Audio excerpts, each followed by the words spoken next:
दग्धासो अपरीतास उद्भिदः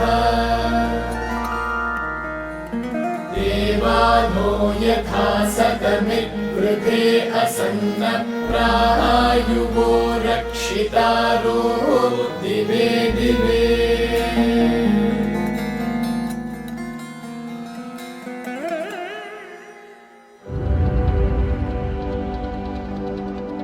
श्री प्रीता जी और श्री कृष्णा जी हमारे समय के आध्यात्मिक लीडर्स, योगी और तत्वज्ञानी हैं।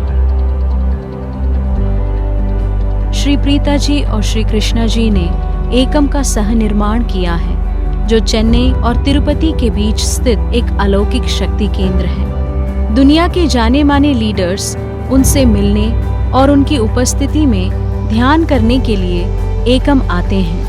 दुनिया में 100 से अधिक देशों में उनके केंद्र स्थापित हैं। 11 वर्ष की आयु में श्री कृष्णा जी को मुक्ति और भगवत साक्षात्कार का पहला अनुभव हुआ था। जब लोग उनके साथ ध्यान करते हैं, वे लंबे समय तक के आहत से शमन, चिंताओं से मुक्ति और चैतन्य की उच्च स्थितियों का अनुभव करते हैं। श्री प्रीता जी की उपस्थिति सहजता से साधकों के दिलों को प्रेम और करुणा से परे खोल देती है। उनसे सुनना और सीखना कई जन्मों का आशीर्वाद है। अपनी बेटी लोका के साथ वे 2 बड़े कल्याणकारी संस्थाएं चलाते हैं। वर्ल्ड यूथ चेंज मेकर्स, एक फाउंडेशन जो भारत और दुनिया भर के स्कूलों और कॉलेजों में निशुल्क परिवर्तनकारी शिक्षा प्रदान करता है, और वन ह्यूमैनिटी केयर जो एकम के आसपास के 1000 गांवों में जीवन को बेहतर बनाने की ओर काम करता है।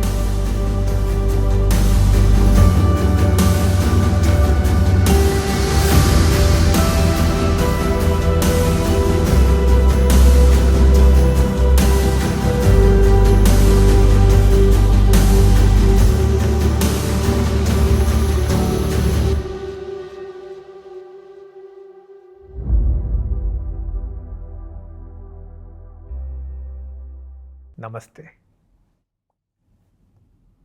आज हम मंत्र ज्ञान के बारे में बात करेंगे। मंत्र एक पवित्र माध्यम है जिससे हमारे विचार शांत होने लगते हैं।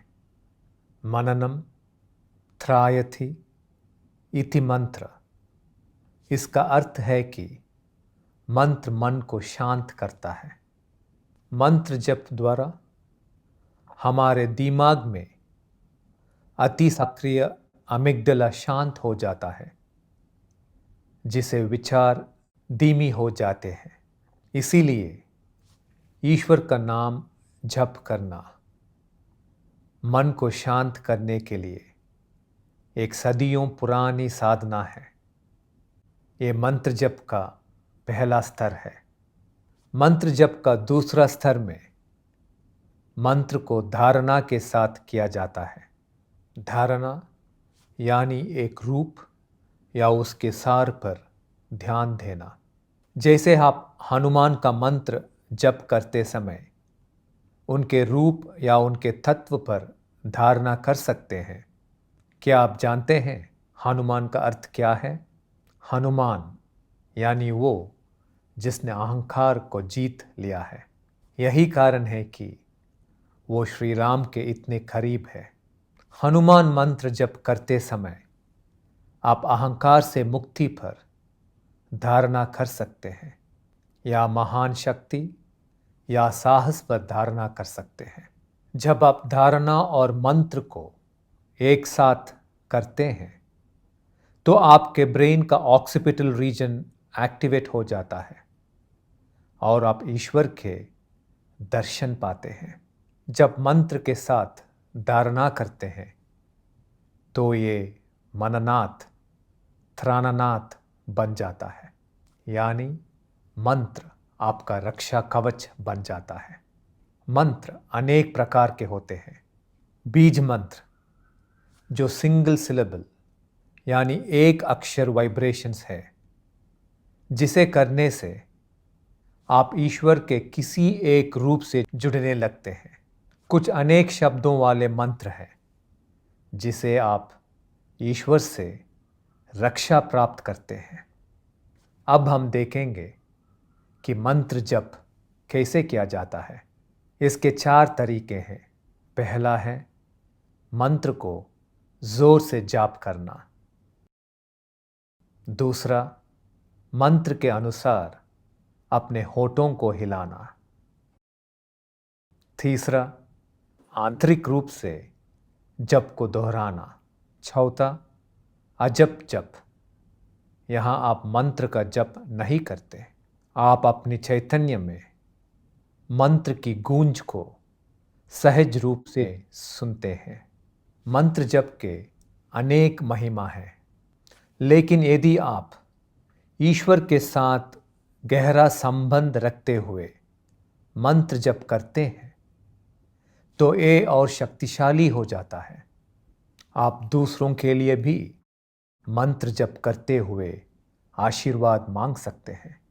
सभी मंत्र एक समान नहीं होते हैं।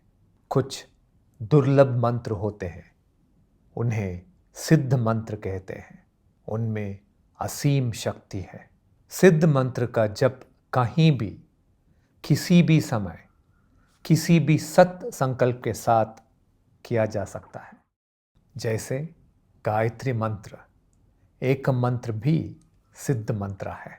अगर आप कोई भी इच्छा की पूर्ति करना चाहते हैं तो आप एकम मंत्र हंस सोहम एकम का जप 108 बार, 1008 बार, 10,008 बार या 1,00,008 बार करते हुए उसके लिए प्रार्थना कर सकते हैं।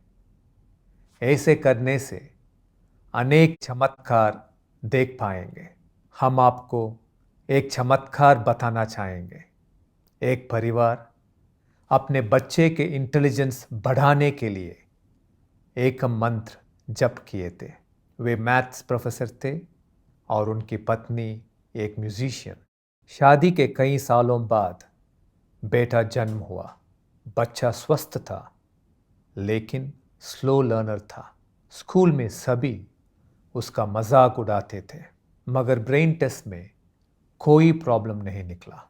8 साल की उम्र में वो 4 साल की बच्चे की तरह सीखता था।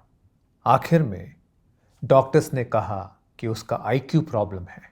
एकम आने के बाद उन्होंने एकम मंत्र को 1,00,008 बार करने का संकल्प लिया और अपने बेटे के इंटेलिजेंस बढ़ाने के लिए प्रार्थना किए।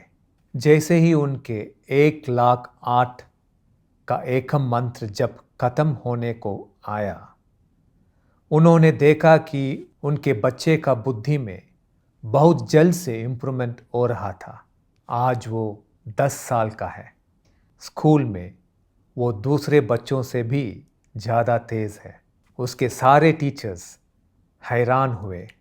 मंत्र की शक्ति एक विशाल रहस्यमय विज्ञान है।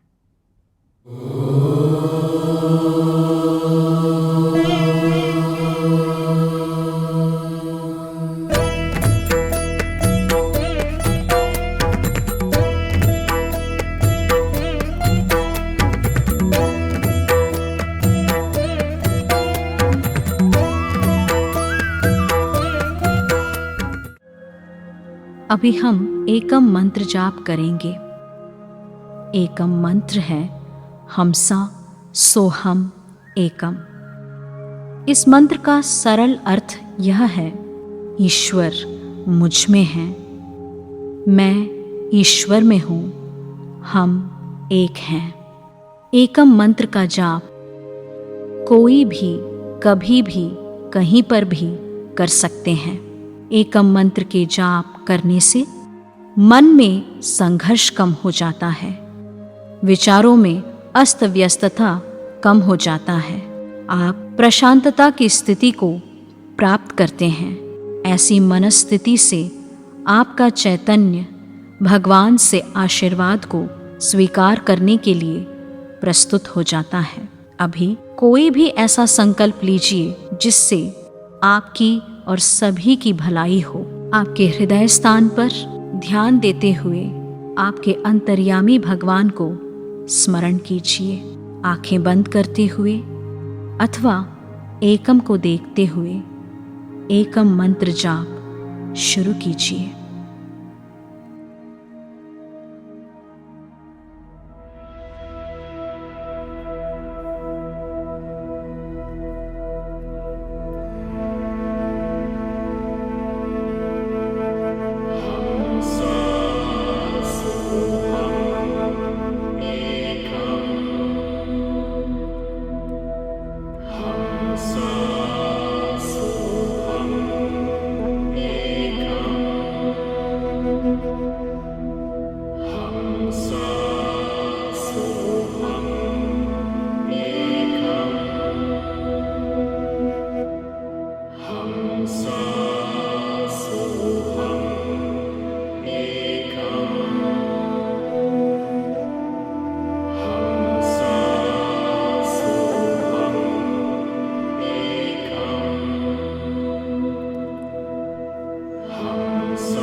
धीरे से आंखें खोल सकते हैं। ब्रीदिंग रूम मेडिटेशन ऐप शरीर को रिलैक्स करता है, मन को शांत करता है, हृदय में प्रेम भरता है, बुद्धि को तेज करता है। आपकी श्वास क्रियाओं के द्वारा नाड़ी व्यवस्था को शांत करते हुए आपको रिलैक्स करता है। नए स्फूर्ति के लिए, आरोग्य प्राप्ति के लिए और ईश्वर के मार्गदर्शन के लिए, मन शांति और एकाग्रता के लिए आपको पहुंचना है ब्रीदिंग रूम मेडिटेशन ऐप में।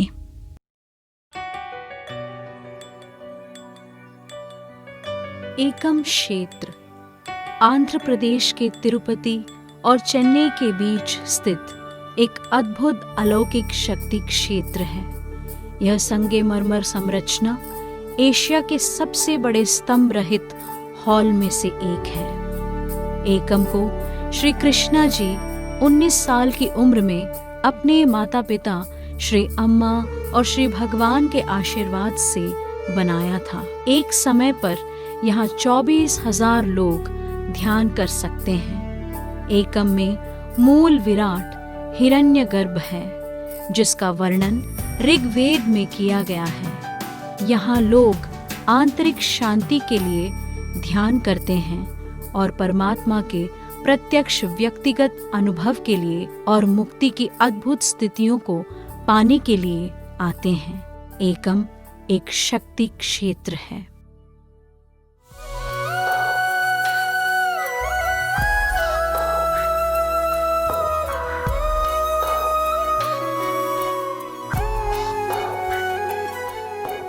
एकम एपिसोड के अनुभव भाग में हम आपके लिए उन लोगों के वास्तविक जीवन के किस्से लेकर आए हैं जिनके जीवन में परिवर्तनकारी अनुभव, अलौकिक अनुभूतियां और चमत्कार हुए हैं। यह एक साधक की वास्तविक जीवन का किस्सा है जिन्होंने एकम ऐश्वर्य उत्सव में भाग लिया था। वो साधक उन नकारात्मक प्रवृत्तियों से मुक्त हो गए जो उन्होंने अपने पिछले जन्म या इस जीवन से संचित की हैं, और वो जीवन में विभिन्न प्रकार के ऐश्वर्य के प्रति जागृत हुए। वे आपके और मेरे जैसे लोग हैं। कृपया सुनिए। मेरा नाम निश्चल है। ऐश्वर्य उत्सव के दूसरे दिन जब अलौकिक उद्देश्य के बारे में क्लास चल रहा था तो मुझे बचपन की एक घटना याद आई। मैं 4th क्लास में था और मेरा भाई 2 साल का था। एक दिन जब मेरी माँ मेरे भाई को दूध दे रही थी, उसी समय मेरे पिताजी घर आए। माँ और पिताजी के बीच कुछ विवाद हुआ, वह मुझे याद नहीं, लेकिन उसके बाद मेरे पिताजी ने मेरी माँ को लात मारा और मेरी माँ जोर से रोने लगी। यह घटना के बाद मैंने एक निर्णय लिया कि जब मैं बड़ा होऊंगा तब मेरे पिताजी को दिखा दूंगा कि कैसे दूसरों के साथ ठीक से बर्ताव किया जाता है, कैसे एक अच्छा पति बनते हैं, और उस समय मैं आपसे बात करूंगा। आज आपने मेरी माँ को तकलीफ पहुंचाई, मैं भी आपको दिखा दूंगा। मैंने ऐसा निर्णय लिया था और उस निर्णय के बारे में मैं भूल चुका था, परंतु वह घटना का दुख मेरे अंदर ही रह गया। दूसरे दिन की प्रक्रिया में मैंने देखा कि मेरे अंदर आघात एक नकारात्मक संस्कार के रूप में भरा हुआ था। 15 साल के पहले हुई घटना मुझे फिर से याद आई। उस समय मैं मेरी माँ की परिस्थिति में जाकर उनके दर्द को महसूस करने लगा और मेरे पिताजी के भी दुख को मैंने महसूस किया। उसके बाद मेरे पिताजी के ऊपर मूल्यांकन और निंदा समाप्त हो गई। मेरे पिता एक बहुत ही अच्छे पिता थे, लेकिन मैं उनसे कनेक्ट नहीं हो पा रहा था। प्रोसेस के बाद मेरे पिताजी से कनेक्ट होना, उनसे आई लव यू बोलना, इसमें बहुत ही फर्क मैं देख पा रहा हूँ। पहले मैं सिर्फ बाहर ऊपरी रूप से ही बोल देता था, लेकिन आज मैं वास्तव में उनसे कनेक्ट हो पा रहा हूँ और यह केवल प्रक्रिया के द्वारा ही मेरे अंदर संभव हुआ। तब तक मेरे जीवन का कोई उद्देश्य भी नहीं था। जब मेरे पिता ने मुझे अपना बिजनेस हैंडओवर किया, उसके बाद मेरा उद्देश्य तो था, लेकिन हमेशा मेरे पिताजी के साथ डिस्कशन में आर्ग्यूमेंट होता था और उसके बाद मैं अपने उद्देश्य को छोड़ देता था, क्योंकि मुझे हमेशा लगता था कि मैं उनके साथ काम नहीं कर सकता। उनको बिजनेस एक्सपांड करना नहीं पता। हमेशा एक ही लेवल में वह रहना चाहते हैं और वह तरक्की नहीं करना चाहते थे। इस प्रकार की मेरी सोच होती थी। इसीलिए मैंने अपने उद्देश्य को त्याग कर दिया ताकि मेरे बिजनेस को मैं उनके अनुसार कर सकूं। प्रक्रिया के बाद मैंने अपना उद्देश्य स्पष्ट रूप से देखा। उसके बाद एक चमत्कार हुआ। ग्रीस से एक ऑर्डर मिला। वहां एक मंदिर है जिसका नाम है पार्थिन। वे लोग चाहते थे कि मैं उसी मंदिर का एक मॉडल उनके इंटरनेशनल कॉन्फ्रेंस के लिए बनाऊं। उनके क्लाइंट्स ने ही फोन करके मुझे सैंपल भेजने को कहा। इतना बड़ा एक सुनहरा मौका मुझे मिला और मेरे जीवन का उद्देश्य, कनेक्शन और ऐश्वर्य भी प्राप्त हुआ। एकम में यह मेरा 7वां उत्सव है और हर बार मुझे उत्सव में अद्भुत तोहफा मिलता है। हमें बताइए, जीवन में ऐसा क्या है जो चमत्कार नहीं है? 2 पैरों पर चलना एक चमत्कार है। सिर्फ अपनी आंखें खोलने से आप रंगों से भरी दुनिया देख पाते हैं। यह एक चमत्कार है। जब आपके प्रियजन आपको आलिंगन करते हैं, आप एक आंतरिक शक्ति को अनुभव करते हैं। यह एक चमत्कार है। जीवन में अनेक समस्याओं का सामना करने के बाद भी आप छोटी छोटी खुशियों पर मुस्कुरा देते हैं। यह चमत्कार है। जीवन अपने आप में एक चमत्कार है। यह ईश्वर की सर्वश्रेष्ठ कलाकृति है। फिर भी हम और अधिक चाहते हैं। हम प्रेम के, ऐश्वर्य के, स्वास्थ्य के, प्रज्ञा के चमत्कारों का भंडार चाहते हैं। लेकिन क्या आपके जीवन में एक चमत्कार प्रत्यक्ष हो सकता है? जी हाँ, इसे प्रत्यक्ष करना संभव है।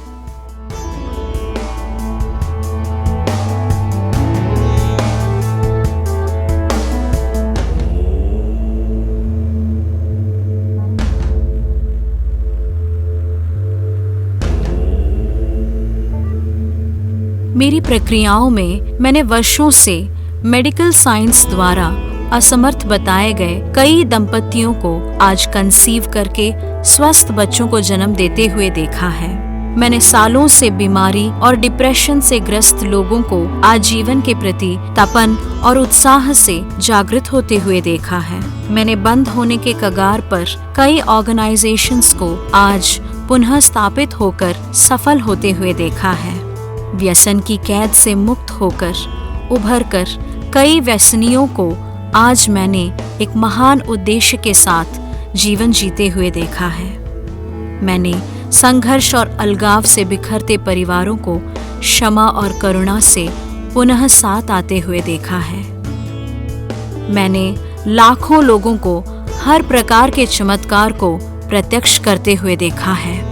The calmness, the pleasantness which I have faced yesterday night was unspeakable. It was very good. Oh my God, that was fantastic. It is the thing which is going to transform the consciousness. For till now it has been a fabulous experience. I'm taking lots of gifts and I'm going to enjoy with them at my home. It's an amazing process with lot of insights and realizations. Was nothing short of revolutionary. I was able to walk through issues that I didn't even realize that I had with my life. Being a parent, we are the cause of a lot of our children's suffering. So, I had to process that and forgive myself. And it's been the most amazing experience that I've had. I am but a child, but wow, what a ride. इन लोगों ने इतने चमत्कारों को कैसे प्रत्यक्ष किया? केवल एक असक्त सकारात्मक सोच से नहीं, एक साधारण चैतन्य से आप कुछ भी प्रत्यक्ष नहीं कर सकते हैं। यह लोग मैनिफेस्ट प्रक्रिया से गुजरे थे। मैनिफेस्ट में क्या होता है? मैनिफेस्ट प्रक्रिया में आप अपने हर दिन के विचारों और जानकारी से भरे अचेतन मन के स्तर से परे ले जाए जाते हैं।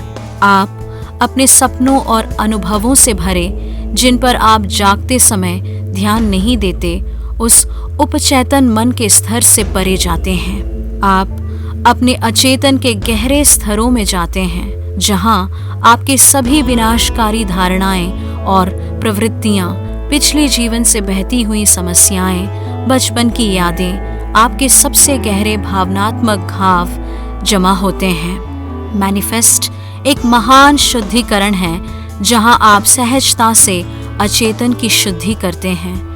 शुद्धि के बाद आप अचेतन से परे विश्व प्रज्ञा की ओर अग्रसर होते हैं। जैसे जैसे आप विश्व प्रज्ञा में निमग्न होते हैं, आप अस्तित्व के पवित्र चमत्कारी स्तर में प्रवेश करते हैं। यहाँ अंतरिक्ष, समय, ऊर्जा, पदार्थ और चैतन्य सभी एक यौगिक क्षेत्र में परस्पर विनिमय रूप से प्रवाहित होते हैं।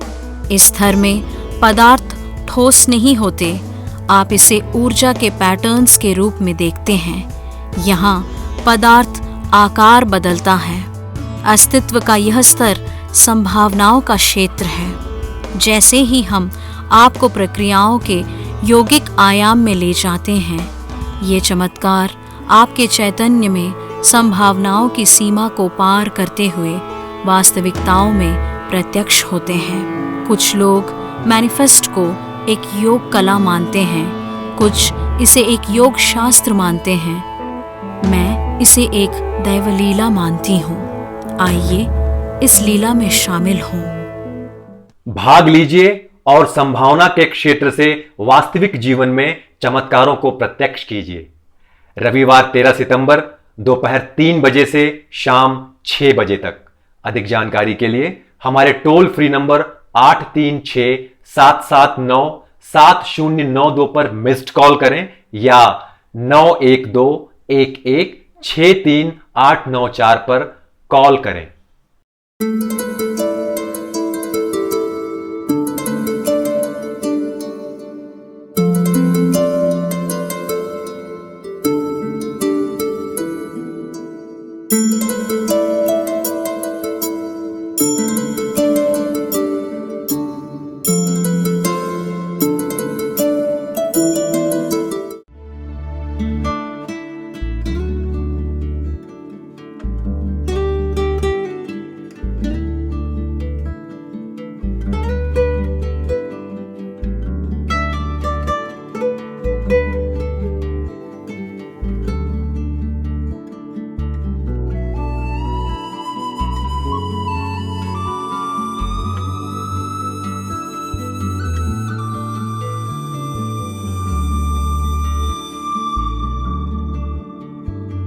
नमामीशमीशाननिर्वाणरूपं विभुं व्यापकं ब्रह्मवेदस्वरूपम् अजं निर्गुणं निर्विकल्पं निरीहं चिदाकारमाकाशवासं भजेऽहम्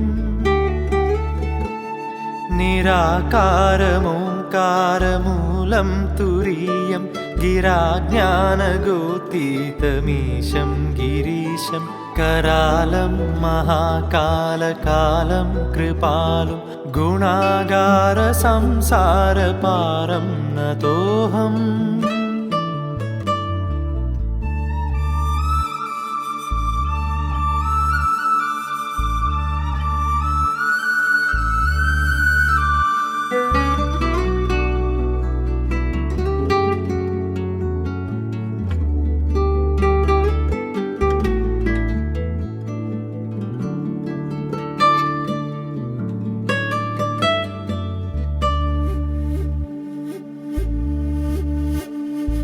तुषाराद्रिसङ्काशगौरं गभीरं मनोभूतकोटिप्रभासी शरीरं स्फुरन्मौलिकल्लोलिनीं चारुगङ्गा लसद्भालबालेन्दुकण्ठे भुजङ्गा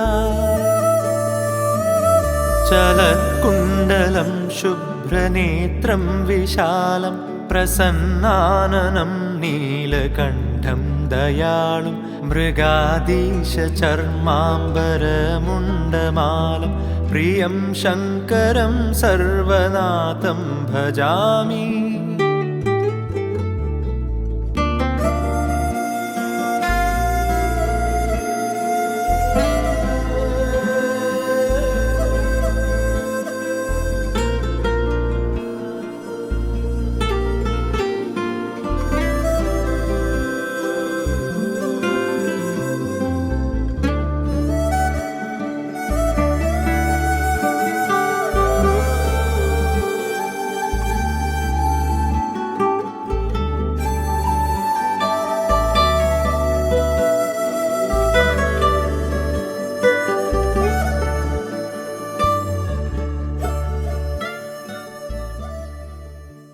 एकम आयुर घरेलू पोषक तत्वों से भरपूर आयुर्वेदिक प्रोडक्ट्स के बारे में है। हम अपने प्रोडक्ट्स के माध्यम से प्रत्येक खनिज पदार्थ का पोषण आपके शरीर को देने के लिए ध्यान दे रहे हैं। ऐसे प्रोडक्ट्स हैं जो आपके शारीरिक, मानसिक और आध्यात्मिक कुशलता में सहायता करते हैं। सुंदरता, जीवन शक्ति और स्वास्थ्य के लिए प्राचीन भारतीय ग्रंथों के उपाय हमारे प्रत्येक प्रोडक्ट्स में शामिल हैं।